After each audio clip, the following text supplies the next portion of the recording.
Happy Friday, Maple Room. I hope you're all doing well. It's been wonderful being able to connect with you, and to end the week, we're going to end our Read Aloud book.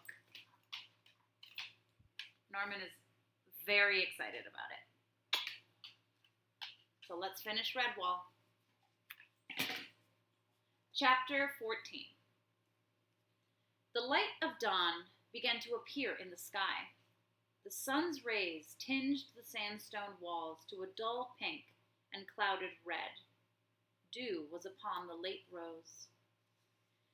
Despite the blessing of a glorious summer day, the whole of Mossflower was doom-laden with an awful tension that threatened to burst upon the captives seated on the grass. Horde captains came stomping out of the abbey. They prodded the prisoners with cutlass points and slapped out with flat blades at the helpless defenders. "Come on, you lot! On your feet! Stand up straight, you mice! Step aside there! Make way for Clooney the Scrooge!" Reluctantly, the Redwall contingent complied. They turned. All eyes were on the door of Great Hall.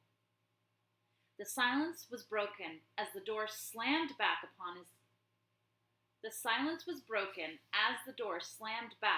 its hinges. Clooney strode in. Behind him, bearing the Horde standard and a lighted torch, came Fangburn and Kilcooney. The victorious Horde soldiers cheered wildly. Clooney was the picture of barbaric power, geared for war from his poisoned tail to the frightening battle helmet. He looked every inch the conqueror. Regally, he swept through the ranks of both sides, looking neither right nor left. Mounting the dais which had been set up for his use, he swirled the sinister cloak about him and sat down in the abbot's chair. All that could be heard was the crackle of the torch and the unhappy whimper of one of the infant captives. He sat impassively, claws gripping the chair arms, visor lowered. Slowly lifting the visor, Clooney allowed his single eye to rove around. It came to rest on the abbey leader. "You, Abbot Mouse, come here." With two rats flanking him, the Father Abbot stepped forward in a slow, dignified manner. Even clad in his nightwear, he radiated calm and fortitude. Clooney sat back, sneering openly. "Ha! So this is your leader? A little fat mouse in his nightshirt? What a fearsome warrior he looks. Well, what now, mouse? Are you going to go down on your knees and beg for your life, old one?" Abbot Mortimer stared calmly into Clooney's savage eye. "I will never bend my knee on my own behalf. However, if I thought I could save the life of one of my friends, I would gladly fall down on both knees. But I know you, Clooney, better than you know yourself. There is not a scrap of pity or mercy in your heart, only a burning desire for vengeance. Therefore, I will not kneel to one who is consumed by evil."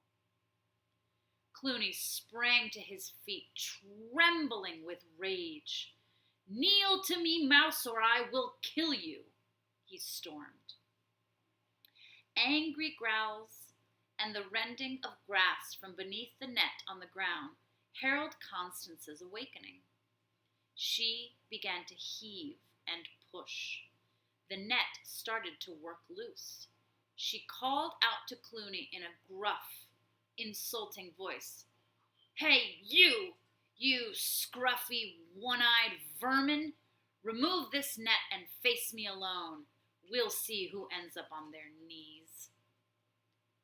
At a signal from the warlord, a gang of rats leapt upon Constance and beat her back into unconsciousness with their weapons. They drove the secured stakes deeper around the net.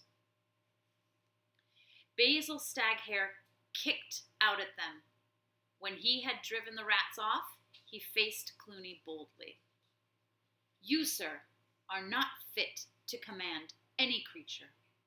You are a coward and an evil maniac. Even if my paws were not tied, I would think twice before soiling them upon the likes of you. Tch! You are beneath contempt. You rat! A stinging blow from a weasel's club sent Basil limping and tripping to the ground. The weasel struck him again and again upon the legs. He doubled up in pain as the horde jeered and laughed. Clooney pointed to the hare. Remember your tricks on the common behind the church? Before this day is done, you will never run and dodge again. His eyes blazing with madness, Clooney flung his claws wide. All of you, defenders of Redwall, listen to me. When I first came to the Abbey, I gave you a choice, surrender or die. You chose to fight me. Me, Clooney the Scrooge. I lost battles, I lost skirmishes, I lost soldiers, but I have won the war. You are the losers. Now you must pay with your lives. As the warlord spoke, something seemed to snap deep within the abbot. He rushed forward and tried to grasp Clooney. No, no, you dare not harm these creatures, he cried. It would be murder. Clooney grabbed the Father Abbot and threw him to the ground.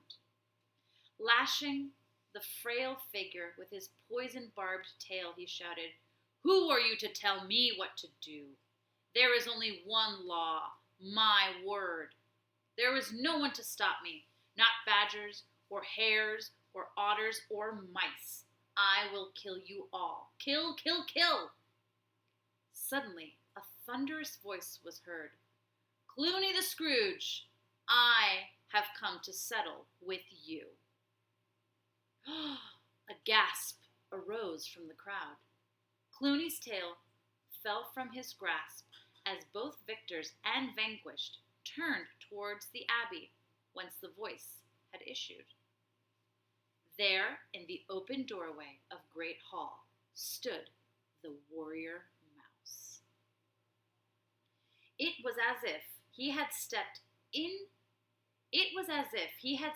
out of the tapestry upon the wall. On his arm was a burnished shield.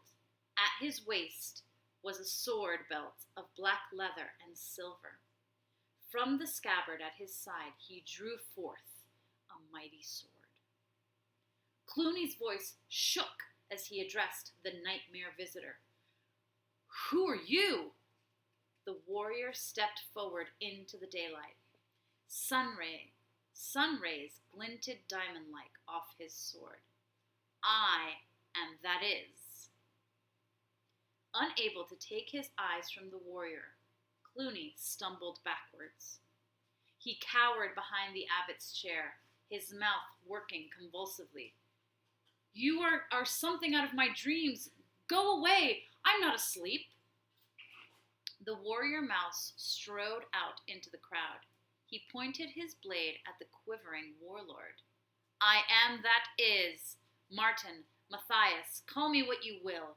It was long ago written that you and I would meet, rat. Seize him, Clooney screamed. Frogblood sprang forward, brandishing his spear. Before he could raise it, the ancient sword flashed in the warrior's grip and hewed him lifeless to the ground. I will slay any invader that moves, Matthias shouted. Clooney, this is between you and me. Your army will not interfere. Suddenly, the Joseph bell began tolling. Sparrow warriors appeared in swarms that almost obscured the sky above the abbey. They landed in droves around the parapet edges. The grounds came to life with teeming swarms of guerrilla shrews armed to the teeth with rapiers, cudgels, and slings. Matthias whirled the sword, above his head as he roared out his battle cry. Redwall, Redwall, strike for Redwall! The final conflict had begun. Shrews struck down the enemy guards as Sparrow braves released the prisoners' bonds with short slashes of their sharp beaks. The freed defenders grabbed up anything that would serve as weapons. They hurled themselves upon the enemy, sparrows and shrews siding them against their larger adversaries. Rats, ferrets, weasels, and stoats fought with the ferocity born of desperation. Their very lives depended on the outcome. Clooney plucked the blazing torch from Kilcooney's grasp. He flung it at the face of the oncoming warrior. Matthias deflected it with his shield in a cascade of sparks and went after the horde leader. To gain a brief respite, Clooney pushed Kilcooney into Matthias. The ferret grappled vainly, but was cloven in two with one swift stroke. Matthias stepped over the slain ferret, whirling his sword expertly as he pursued Clooney. Ignoring his unprotected back, Matthias failed to see Fangburn stealing up behind him. The rat raised his cutlass in both claws, but before he could strike, Constance had hurled the net over him. Fangburn struggled like a landed fish as the big badger picked up the net and swung it several times against the gatehouse wall. Dropping the lifeless thing, Constance plunged with a terrifying roar into a pack.